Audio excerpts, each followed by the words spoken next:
भाई तसल्ली तो बिठानी पड़ेगी। जब अखबार में बोलो, जब अखबार में बोलते हो ना, नहीं, जब अखबार में बोलते हो और लोगों को गुमराह करते हो, ना किसी की पेंशन काट रहे हैं, ना किसी की हम कोई गलती कर रहे हैं, जांच कर रहे हैं। और ये इस प्रकार की अफवाह रहती माननीय व्यक्ति, उन बुजुर्गों के अंदर विपक्ष ने ये पाप किया है अफवाह फैला करके। आपके समय में बुजुर्गों को एक एक साल 6-6 महीने पेंशन नहीं मिलती थी। हमारे खाद्यान्न साहब बैठे हैं, देखते रहा थे बुजुर्ग बैठे, पेंशन नहीं मिलती थी और जाकर के बैंक में एटीएम के ऊपर कोरे कोरे नोट कटवाए का और अपने पोत्यानो रेवड़ी खड़ांदे वहां सकता। आपके समय में तो पोता भी तो रानी लगा था। मैंने सिर्फ ये पूछा है सर, जो वेरीफाई के लिए इन्होंने आंकड़ा जो बताया था कि हमने वेरीफाई के लिए पेंशन रोकी थी, मुझे सिर्फ वो आंकड़ा चाहिए। मैंने ये तो मेरे पास आ चुका है, मैंने पहले ही कहा पटल पे आपने दे दिया है। जो सप्लीमेंट्री क्वेश्चन मेरा था कि जो पेंशन बात को दुरुस्त कर दूं, उन्होंने कहा कि इतना टाइम वेस्ट करने की जरूरत नहीं है, भाई तसल्ली तो बिठानी पड़ेगी।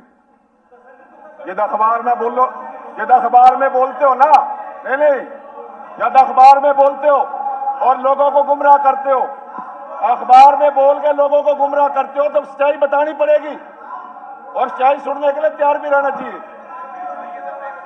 कोई टाइम वेस्ट नहीं किया, डाटा वार आपको बताया। स्पीकर सर, और पूछोगे तो अगर झूठ फैलाया जाएगा कि जितनी आप छाट छाट अगर झूठ फैलाया जाएगा उसका जवाब तो मंत्री जी देंगे ना।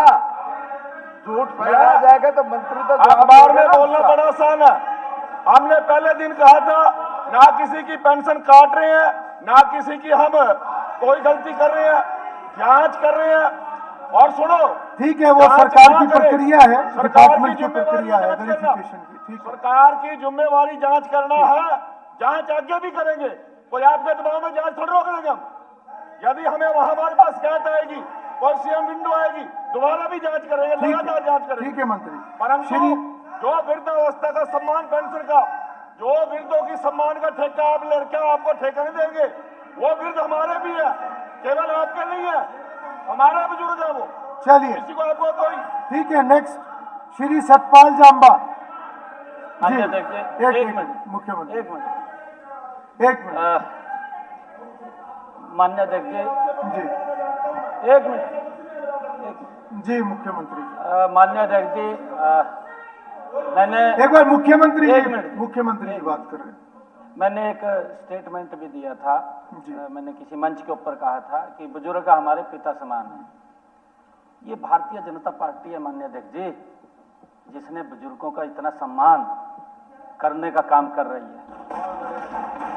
माननीय अध्यक्ष जी, मैंने ये भी कहा था, मैं आदरणीय नरेंद्र मोदी जी का धन्यवाद करना चाहता हूं कि उन्होंने अभी अपने संकल्प पत्र में एक बात कही थी कि 70 साल का ऊपर का कोई भी बुजुर्ग है, अगर उसको कोई बीमारी हो जाती है या कोई बीमारी आ जाती है तो परिवार को इलाज की चिंता नहीं है माननीय अध्यक्ष जी, सारा इलाज नरेंद्र मोदी और हरियाणा सरकार कराएगी। 5 लाख रुपए का माननीय अध्यक्ष जी, उसको अलग से कोई भी बुजुर्ग है। और ये इस प्रकार की अफवाह रहती माननीय अध्यक्ष जी, उन बुजुर्गों के अंदर विपक्ष ने ये पाप किया है अफवाह फैला करके। कहा पेंशन काट दी, अरे पेंशन काट देंगे माननीय अध्यक्ष जी हम किसी बुजुर्ग की? हम तो उनका सम्मान बढ़ा रहे हैं, उनका बढ़ा करके दे रहे हैं।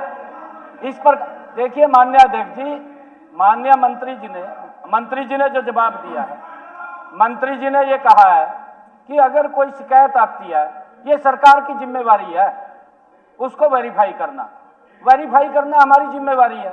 और उसको वेरीफाई करने के लिए उसको थोड़ी देर होल्ड किया था और वो चला गया सारा का सारा। नहीं, गुना नहीं, अफवाह नहीं फैलानी चाहिए, अफवाह फैलाई आप लोगों ने, कमाल कर दिया। इसका मतलब नहीं, इतनी अफवाह फैलाई दी, नहीं, इतनी अफवाह फैलाई दी। अगर मैं कहूं आपके समय के अंदर अगर मैं कहूं आपके समय में बुजुर्गों को एक एक साल 6-6 महीने पेंशन नहीं मिलती थी। हमारे खाद्यान्न साहब बैठे हैं, देखते रहा थे बुजुर्ग बैठे, पेंशन नहीं मिलती थी और उनको जाना पड़ता था 5-5 किलोमीटर दूर, 5-5 किलोमीटर गर्मी में माननीय अध्यक्ष जी पसीने में जाना पड़ता, पानी पूछने वाला नहीं था बुजुर्गों को कोई इनके समय में। हमने घर बैठे आज ये सम्मान दिया, आज ये सम्मान दिया कि बुजुर्ग के मोबाइल के अंदर SMS आता है माननीय अध्यक्ष जी, ये आपकी सम्मान आ गया है, आप जाकर के ले सकते हैं। और जाकर के बैंक में ATM के ऊपर कोरे कोरे नोट कटवाए का और अपने पोत्यानु रेवड़ी खिलांदे वहां सकता। आपके समय में तो पोता भी तो रानी लगा था। चलिए, श्री सतपाल जांबा। प्रश्न संख्या 24। मंत्री जी, जी मंत्री जी। ऑनरेबल स्पीकर साहब, ठीक है, प्रश्नकाल चलने दें। अरोड़ा जी बैठिए प्लीज। अरोड़ा जी बैठिए प्लीज, बैठिए। प्रश्नकाल चलने दीजिए। नहीं, चर्चा का समय आएगा जब चर्चा कर लेना। प्रश्नकाल में चर्चा नहीं, आपको मौका मिलेगा। कल भी आप काफी अच्छा बोल रहे हैं, आगे भी मौका मिलेगा। प्लीज बैठिए।